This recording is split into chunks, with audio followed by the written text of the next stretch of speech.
Hello everyone, আজকের ভিডিওটা একটু অন্যরকম।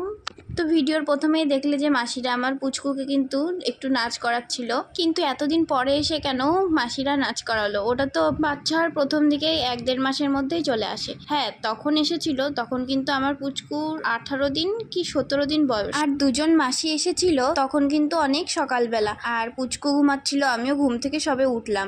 এবার তখন এসে আশীর্বাদ করে গেছে, আর তেল কি সব পরে টরে দিয়ে যায়। আর বলে যে বাচ্চার বাবা সরকারি চাকরি করে, দাদু এত বড় লোক, এত জমি জায়গা, তাহলে কিন্তু আমরা 51,000 টাকার নিচে একদমই নেব না। শাড়ি টাড়ি কিছুই লাগবে না, শুধু 51,000 টাকা দিলেই হবে। তো সেই জোড়াজুড়ি এই ওই করতে করতে কিন্তু 21,000 টাকাই ওরা নিয়েছিল। আর বলেছিল আমাদের বাড়ি থেকে তো বেশি দূর না, আমরা কোনো এক সময় ওর 1-1.5 মাস 2 মাস বয়স হোক, তারপরে সে ওকে ঠিক নাচ করিয়ে দিয়ে যাব। তাই কিন্তু পুচকুর এই 3.5 মাস বয়সে এসে মাসিরা এসেছিল, আর এসে এই যে সুন্দর করে আধা ঘন্টা থেকে 3-4 জন মাসি এসেছিল। একজন গান করছিল, আর একজনা কোলে নিয়ে কিন্তু নাচ করাচ্ছিল, আর একজনা দাঁড়িয়েছিল।